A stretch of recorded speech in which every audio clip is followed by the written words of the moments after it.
Hello everyone, we welcome you all with a very new and exciting video. After dedicating all his life, Kinji can now finally live luxuriously. While celebrating, he gets transported into another world inhabited by demi-humans. People here delve into dungeons to seek treasure and battle dungeon monsters for upliftment of their power. But it was a thing of the past. With modernization, things changed. People started to harvest energy by mining demonite found in the dungeons. Out of many such companies, Kinji now worked in one of them. It was a cruel company, with and to make profits forced its workers to work inhumane hours. Meanwhile, out of mere luck, Kinji sees an opportunity and recruits a fellow worker named Wannabe from his team, who has been subjected to abuse by others. Wannabe hesitates at first due to Kinji's reputation of being in a large debt, but Kinji manages to sway him with his words. The two of them decide on doing tours in the deeper, more dangerous parts of the dungeon to find refined demonite. Kinji tells Wannabe that he found secret passageway gate to the lower levels of the dungeon. Then, Kinji leads Wannabe to a place rich with demonites. While moving out after gathering abundant demonite, they are intersected by a large dragon. Kinji uses his wisdom and makes a deal with the dragon. He promises to feed the dragon daily if it protects them from other monsters in return. The dragon accepts their proposal and tells them that its name is Rim and transformed into a little girl so she could follow them around easily. Team Kinji's profit is increasing daily, but unfortunately, all of it is spent on Rim's food. During one of his tours, Kinji achieved some magical items that were leftovers of adventurers who died in the dungeon. One of the items was a rod that enabled him to get control of mind of others in their sleep. He controlled his entire team to work at night. He made them dig out more refined demonite. The workers didn't remember a thing in the morning. They just felt extremely tired and confused.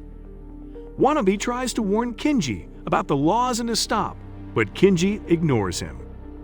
One night, the magical rod breaks as it reaches its peak limit, and everyone in the mining team woke up. On realizing what was happening, the team beats up Kinji, and as repercussion of their action, Kinji and Wannabe are transferred to another group that was responsible for menial tasks. Wannabe gets caught by Mimic Chest one day. Kinji throws all the supplies in the Mimic's mouth to save Wannabe, who gets injured in the process. Kinji is held responsible for the loss of supplies and also has to work double shifts to compensate for his missing teammate. He now has to steal food from garbage in order to feed Rim. Kinji is determined to not let himself get destroyed by the company. Suddenly, an exploration team member runs by him being chased by an army of monster ants. The two of them running reached a supply outpost. Kinji contacts his superior, who in turn refuses to send any kind of help. Just when the ant monsters are about to break in, Kinji comes through an idea while running through supplies. He combines the pieces of monster ants with a transformation potion, drinking which they transforms into monster ants, and the other ants leave them be. Unfortunately, they found out that they cannot escape the dungeon as their superiors sealed the upper levels of dungeon. Kinji sees that most of the monster ants were exhausted and injured.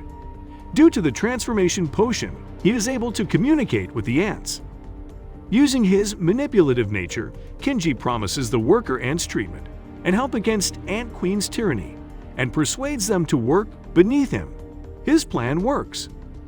They follow him even after the potion wears out.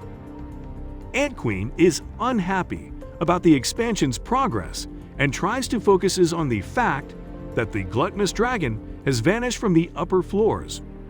She is now suddenly surrounded by ants protesting against her and is confused about what is going on. At this point, Kinji explains her that he is replacing her. Ant Queen is furious and switches into combat mode. Just as she is about to strike down Kinji, Rim appears upset and hungry because Kinji did not feed her, so she starts chasing the ant monsters. The Ant Queen immediately recognizes the dragon. Kinji controls the situation by giving Rim some meat, and Rim leaves the ants alone. Ants now view Kinji as savior. Wannabe now returns to work and apologizes to Kinji. Kinji stops Wannabe and asks him to join his plan to overthrow the company that rules them. He also tells Wannabe about his group that he created in dungeon, naming it Black Company. Suddenly, Kinji and Wannabe are sent to training camp, where they are subjected to disciplinary acts that will turn them into mindless grunts who are ready to do anything for the company. Everyone begins changing as it is revealed that they are constantly subjected to black magic that brainwashes them. Once they're all deemed suitable, they are sent back to the dungeon. On the way back, Kinji breaks the spell and gains his senses again, and saves Wannabe too, as they both ingested some confusion-inducing herbs that kept them from losing all their senses. They also put some of that herb in Mage's food that lead them to explode the entire camp after they left. Back at the company, they meet Shia. She has been out as their in charge, but she has a very loose control over her strengths and knocks out Wannabe mistakenly. Finding out that Kinji is not dedicated to the company, Shia takes him to the dungeon to find out about him, so she could start correcting his ways. A large monster approaches them, and Kinji falls back while Shia defeats the monster easily. There an ant approaches Kinji, and seeing that he is trying to protect the ant from her, Shia is convinced that Kinji is a monster and runs to attack him. Knowing he can't stand against her, Kinji quickly calls Rim. Shia strikes at Rim but fails terribly. Rim takes Shia seriously and transforms into a more grown-up and powerful form in which she easily overpowered Shia. Wannabe catches up with them and finds Kinji planning his next move with Rim and the Ant Queen. Shia is worried about how they are breaking company policies and to keep her quiet. They take a selfie of her hanging out along with the dungeon monsters that they used as blackmail, because if that photo got out, it will defame Shia. Shia is now forced to work with Black Dungeon Company. One evening, Kinji is forced by the loan shark to return the gold he borrowed with interest, otherwise they'll take his life instead. Inside the dungeon, Shia is trying to teach Kinji and Wannabe how to fight monsters, but Kinji is too depressed for such activities. Meanwhile, Kinji thinks of a new idea. The company that owns the dungeon is preparing for the Magen's appearance, with Death March approaching. That is, all the monsters with Demonite will respond inside of the dungeon. Kinji's idea is to domesticate monsters in a monster farm inside the dungeon and harvest loot from them without killing them, as monsters can heal any lost parts on their own. Over time, he becomes successful, and Kinji pays out his entire debt. Shia feels uneasy as this way of earning is different from what she's taught. While she protests, an earthquake hits that makes the dungeon floors collapse, and Shia falls into the depths. Kinji, in attempting to save her, falls with her instead. Belzep, the owner of the company, explains how Magen will attack during Death March, seeking humans with strong magical aura to devour them. Belzep reveals how she sent Shia to the dungeon to serve as food for the Magen, so that it calms down when it eats her. Kinji and Shia are now deep in the dungeons. Then suddenly the Magen appears attacking Shia. It wounds her with his strong attack. Shia reveals that she has an item that allows one person to teleport out of the dungeon and wants to use it on Kinji.